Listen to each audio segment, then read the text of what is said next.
So the United States government, as distinct from the people of the United States, who are still majority Christian, the United States government has been pretty aggressively anti-Christian for a very long time. Donald Trump is not the first president to give the finger to Jesus, hardly. But he is the first president to do it in public. And this has been going on long enough, and it's reaching a kind of boiling point right now, that we can begin to see the outlines of what the actual religion of the United States government is, certainly of this administration. Because there always is one. There's no secular government, never has been one, never will be one. A truly secular government would have no purpose. Its leaders would have no destiny. There would be no real reason to continue on. It certainly wouldn't have any evangelical zeal. And our government does have evangelical zeal. We're spreading democracy and free market principles around the world, freedom or whatever. So every government is motivated by religious impulse, whether the government admits it or not. And ours certainly is. So what is the civic religion of the United States? What's the religion of the U.S. government? What's the religion, honestly, of Donald Trump? It's not Christianity, clearly. It's Israelism. It's the defense of Israel. Now, how do you know that? Well, because the United States has set up as its chief foreign policy in the defense of Israel. That's one clue. There's that. But it's much deeper than that. Who are the main enemies, as identified by the President of the United States, of his government domestically? Who are his enemies? Who does he dislike? Who does he attack? Who does he go out of his way to undermine? Well, it's people who doubt Israel.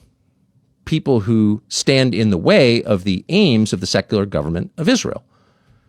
And that would include Marjorie Taylor Greene, Thomas Massey, and the Pope. Now, how do you know that's what it is? Well, because that's the only thing they have in common. The Pope, the American Pope, first American Pope, Pope Leo, is in American political terms a liberal. He is, by the way, for mass migration. Shamefully so, I would say, as a non-Catholic. But, while not anti-Israel, he's not a Zionist, because Catholicism doesn't recognize Zionism as part of its catechism. There are plenty of Catholics who love Israel, and there are some who don't love Israel, maybe some who hate Israel, but it doesn't really have anything to do with the core tenets of Catholicism. And unlike so many other newer versions of Christianity, Catholicism has been around for thousands of years and has a very clearly articulated catechism. You know what Catholics believe, or what the church believes, and what it tells its members, its parishioners, its Catholics, communicants to believe. It's all written down. And unwavering support for the state of Israel is just not on the list at all. At best, it's a faith that's agnostic toward the political fortunes of the Netanyahu government. And that's not going to change because, again, there's a structure and there is a list of beliefs, a creed written down. So it's pretty hard to force a church like that to change its views, because those views are effectively set in stone and have been for a very long time. So the president's problem with Pope Leo probably has nothing to do with Pope Leo's views on crime, which may be annoying, by the way. His views on mass migration are very hard to defend and very destructive, but that's not really the problem here. The problem is that Pope Leo criticized this war with Iran, which was waged in partnership with Israel on behalf of Israel at the instigation of Israel. And he criticized that. That's his problem. So did Marjorie Taylor Greene and Thomas Massey. Thomas Massey made the mistake of criticizing Israel's lobby in the United States, AIPAC. That was his sin. Marjorie Taylor Greene didn't say a lot about AIPAC, but wasn't enthusiastic about waging wars on Israel. She got attacked too. That's the only thing all three of them have in common. Thomas Massey is a pretty strict libertarian. Marjorie Taylor Greene is what we used to call a MAGA conservative. She believed the Trump program from 2016. Hardly a liberal, totally opposed to mass migration, tough on crime, as they used to say, has basically every single belief in common with the Donald Trump who ran for office in 2016, 2020, and 2024. There's no daylight between them. She ran for Congress because she was inspired by Donald Trump. She was the number one Trump acolyte in the Congress. Why did they break? Over Israel. Over Israel's connection to Jeffrey Epstein and over Israel's push for the United States to join all kinds of foreign wars, particularly a war with Iran. That's why they broke. That's the thing that split their relationship and got the president attacking her and Thomas Massey and the Pope. So what does that tell you? It tells you what the religion is. The religion is Israelism. It's the support of Israel.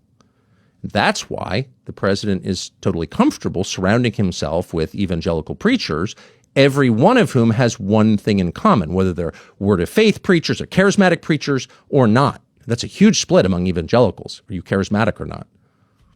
Do you believe that glossolalia, tongues, prophesying has a role in contemporary Christian worship, church services? They're mad at each other about that. Trump probably isn't even aware of that distinction. All of them are welcome as long as their faith includes unwavering support for Israel. That's the common denominator. That's the only thing that matters.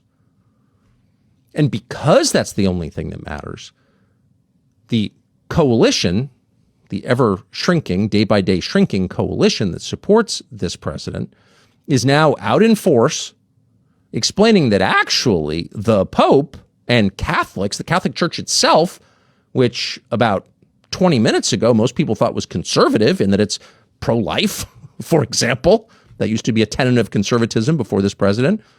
It wasn't for abortion. That the Catholic Church is somehow liberal, and not just liberal, anti-Semitic. It's evil. It hates Jews. It's actually pro-Nazi. Watch Lindsey Graham make this case. They're religious Nazis, and the Catholic Church, God bless the Catholic Church, in the 30s, you didn't really get Hitler. To the Pope, you really don't get this religious Nazi regime, the Ayatollah and his henchmen. They are evil. They will kill all the Jews if we let them, and the Jewish people, one Holocaust is enough. Oh, see, the Pope doesn't really get that Nazism is evil. Catholics just somehow missed that memo.